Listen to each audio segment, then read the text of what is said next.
Good morning and welcome to our magical garden. So today I'm here with Connie again, and we're going to be taking a walk around our garden. And the reason we're going to walk around the garden this morning is because in July, I think most gardeners start to take a look and think they want to fill in gaps, or they want to make some moves, or they're wondering what they can do next year to make their garden look different or better in most gardeners' opinions. So we're going to take a look at all of our beds and see what we need to purchase or what we need to move today.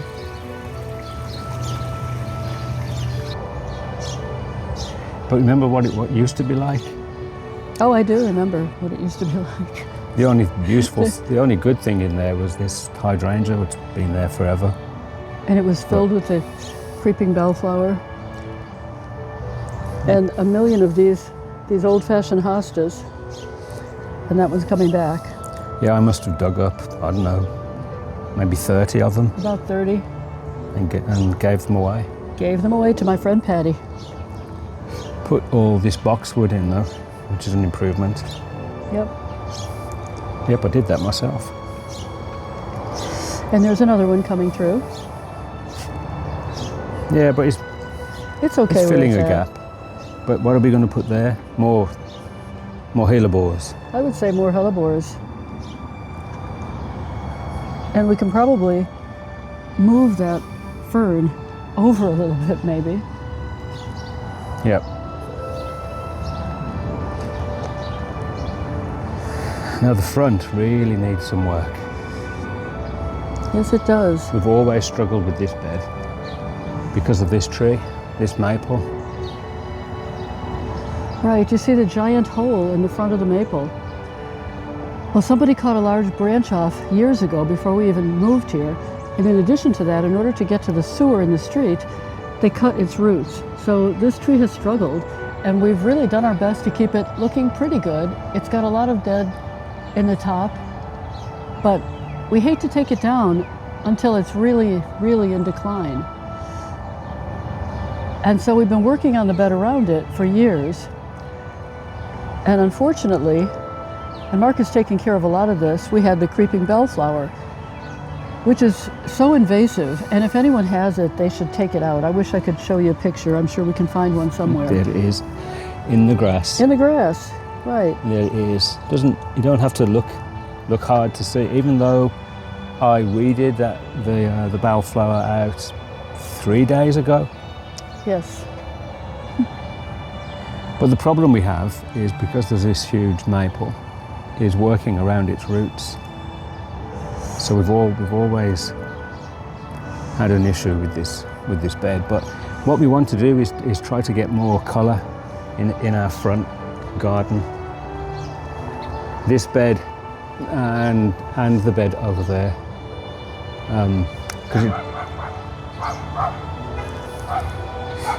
That's Franklin telling someone. So what did we want to do here? Oh, we were talking about moving some... right, we're going to move some lamb's ears because of the lovely contrast in the lamb's ear leaves to most of these plants. The hellebores over here in the summer are lovely. This one's growing, that one's doing really nicely.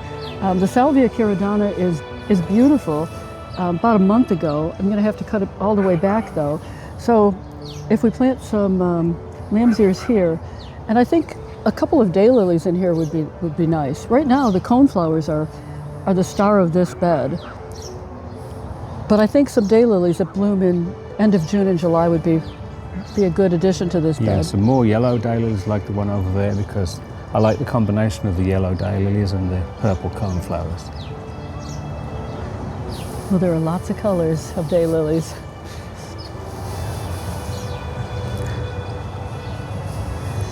And then we also have the ornamental onion. I think it's called Millennium. Millennium? Yes. Mm-hmm. It's next to this. This is New Hampshire purple geranium, which blooms really beautifully in May. It will have some more blooms probably soon. Mm-hmm.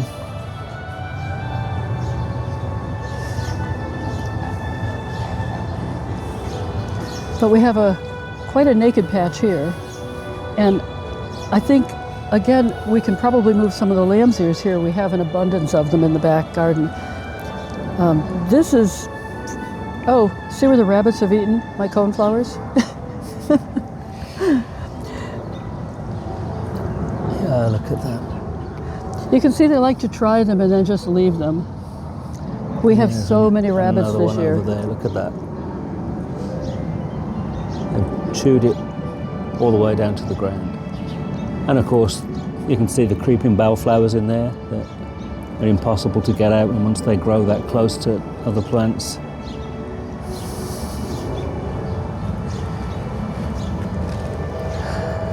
And then this bed,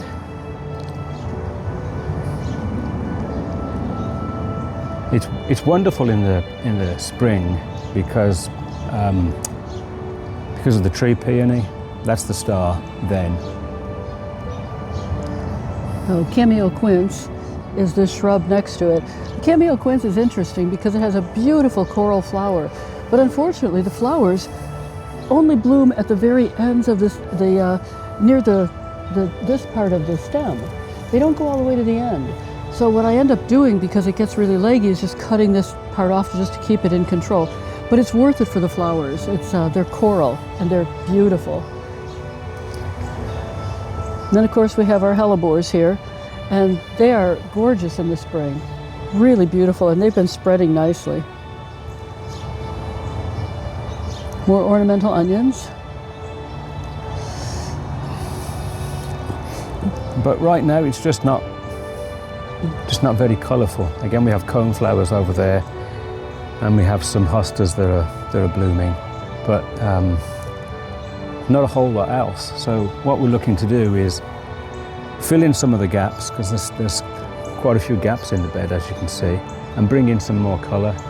So what we're thinking, daylilies again, or? Oh yes, I think so. I think right at the base of the tree would be really pretty. But and then I can find something shorter to put at the front of the beds. But it's fighting with rabbits because... Yes, it is. I think they've been eating this grass, haven't they? Yes, they've eaten the grasses. Because that should be beautiful right now. You can see it's a gorgeous colour of green, but it should be really spreading, but it doesn't get the chance because the rabbits are always chewing on it.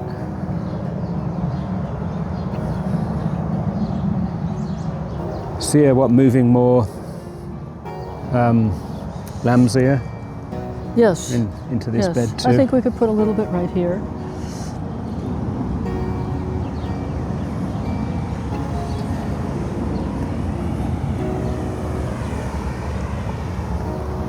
In the front of the bed, we do have some of the shorter versions of coneflowers, and that's very pretty. And the sedums are going to start blooming probably end of August, early September, and those will be quite pretty. I love the contrast with the hosta leaves. And fortunately, many of our hostas, because of the thickness of the leaves, the rabbits will not even try to eat them.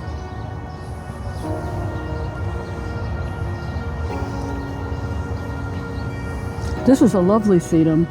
I forgot the name of it. I think it's something like Madrona. I've really forgotten it, but the color of it is stunning. Yeah, it's a great contrast with that hosta next to it. And again, the Salvia caridana, you can see we're really going to have to cut these back. You can cut it all the way to the base, and sometimes the new growth will come up by about September. And thankfully we don't have, not yet, we did have a patch of it, a couple of patches of the creeping bellflower in this bed, but it's a little bit more controllable than the other bed with the maple.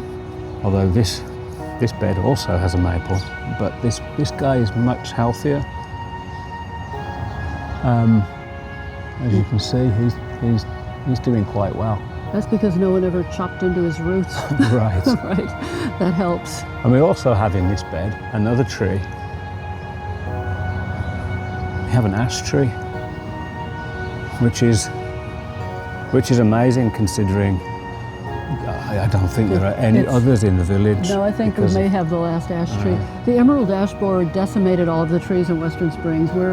We have this one, and an arborist who we saw recently thinks it's because it's a different type of an ash tree that they don't like as much.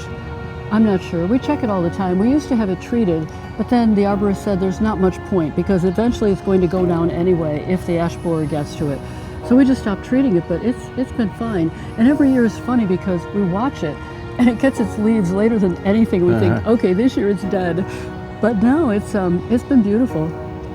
And it has a beautiful silver-colored bark that is, it's really different to the maple, from the maples.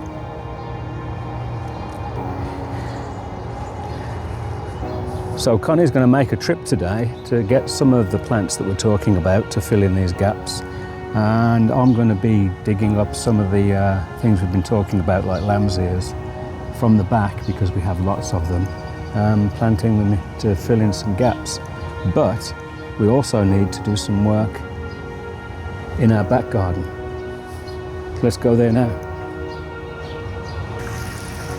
So the first thing we're going to show you in our back garden is quite funny, and it's going to prove that in some cases either we don't know what we're doing or we just got unlucky because we planted a coneflower in the but you can't even see it on the camera. You can barely see it now. There's some coneflowers in there that we planted, and when we planted them, obviously this guy, Nepeta Montrose White, which is had not grown up yet. Fabulous plant. But not only that, the coneflower tag, I'd never purchased that particular type of coneflower before, said it would get to be 2 feet. And it's not. It's hugging the ground. And so when the Nepeta came up, now it's hidden. So we're going to move those. There are 3 plants in there, and they're really pretty. We should put them in the front with the other coneflowers that we planted in the front of that bed. Okay, so that's item number 1 to be moved today.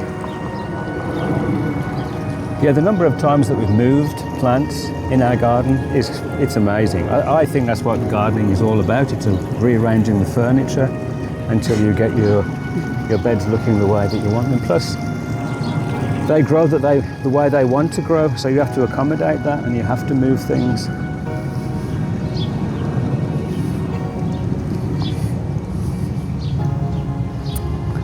See all the lambs here, by the way.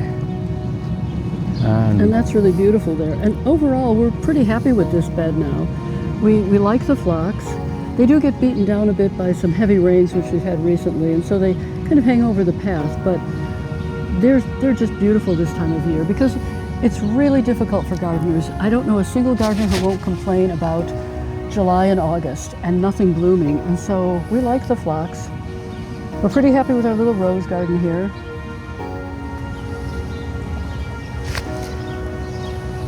And Joe Pye will be blooming pretty soon. You can see the buds. See some buds on him. We cut him down by half in June, about June 15th. And if we hadn't done that, he would probably be 12 feet tall. I have pictures of myself next to him. And it does not dig up very well, so we haven't had any luck with that. Yeah, we could probably have cut it down a little bit more. I think so. Well, there's always next year. Yep.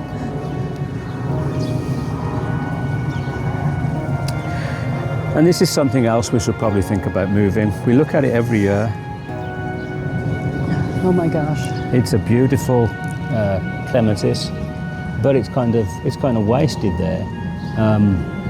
Again, we have creeping bellflower all the way along there. I've taken it all out. I do it There's quite a weed in there. And there's a nice big weed, yeah. So maybe we can, because it's not a climbing. No, it's a shrub clematis. Right. It's one of the few, and it looks beautiful. It's like a little bell. It's gorgeous. So we should look at and moving. that has been here for 20 years. I planted that 20 years ago, and it gets really crowded out by all of this brunnera, and so we should look at moving that too. We have a few Shasta daisies in here, but we had so many more, and something happened to the Shastas. That can happen every year. So you'll look at a plant one year, and it's absolutely stunning, and then the next year, nothing happens. It's amazing how nature can do that in a garden.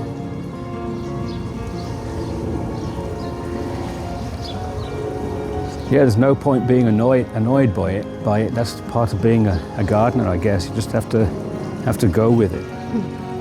One of the things I'm most pleased with is this rose that we transplanted. It was really, really struggling in its spot. It was almost dead. It's looking absolutely fabulous now. It doesn't have any blooms on right now, but its blooms are kind of, how would you describe them? Kind of mauve color? It's lavender. It's absolutely lavender, and it's called Poseidon. It's a strange name for it, but I've always remembered it because it is such an odd name, but the lavender flower is gorgeous. So that's a success story in having moved something. And I know we've talked before, we've just passed it in our little rose garden, but Mace's Pride. I think I've said in previous videos, we've moved that rose, I think 5 times now. Right. Well, I think for Poseidon, this is its third. Right. Third time. And here's the wonderful thing. When you plant a daylily in front of something, the leaves are strappy, and they're a totally different contrast to, it contrasts other leaves, and it kind of hides the fact that there's a bit of, nakedness at the bottom of the rose. Mm-hmm. And this is, what a stunning daylily. Yep. And again, Mark will put a link into the online source I have for daylilies. I was just looking this morning. They're in Tennessee, a family-owned business, and they have hundreds of stunning daylilies. You can even choose what size flower you'd like. If you'd like a 7 to 8 inch flower, that's usually what I buy. Because here's another one. Yeah, that's oaks daylilies, right? Yes, it's oaks. So this bed, actually, even though it's our newest bed, believe it or not, it needs some work. It needs some thinning out. This ranunculus, is it? Yes. It started here and it's gone all the way through the bed, all the way over.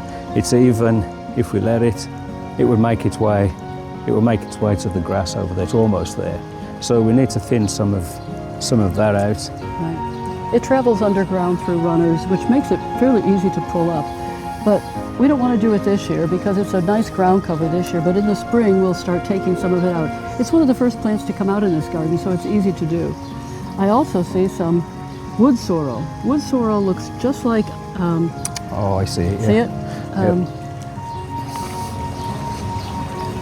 There it is. There it is. And once that thing goes to seed, it will be everywhere. So, Mark, you can pull that thing out. Oh, I didn't get its roots. Didn't get its roots, but hey, you stopped it from because it's got a seed head, and it will, once it blooms, it'll be everywhere.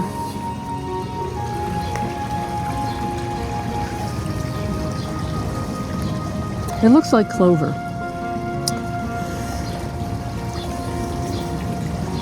So the beds in our fountain garden need some work as well. Oh, this is the other thing I'm pleased with this year. We planted another summer snow clematis just last on this year, right? just last year, yeah. So it'll make its way to the top, and it will eventually go as crazy as the other summer snow clematis that we have on our other arbors. So I'm happy with that. So we were talking about taking some of these absolutely crazy lambsies. They obviously love this spot here. That's because it's not too wet, right? Right. Well, what lambsiers really like is to be a little bit high, because if they're in a low spot and their roots are in water for a long period of time, they absolutely die. We used to have them planted along the bed we just showed you. They were planted all along the edge and they died. They love this spot because it's a little bit higher. It's kind of a berm. And so we can divide this easily and move it to the front. This particular lambsier is called Helen von Stein. It's a lambsier that does not put those tall purple shoots up. That's the old-fashioned lambsier. No one really buys that anymore, although I have to say that when those purple shoots come up, the bees love it. But they fall over almost immediately. Okay, so we've got some work to do. Now we need to have some color in here, and I'm not sure what might be best in here.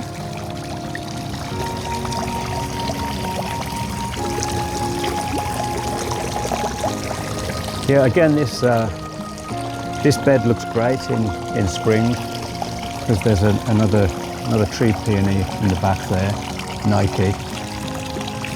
And then there's the Baptisia, which has spikes of purple and yellow flowers in early spring. Absolutely beautiful.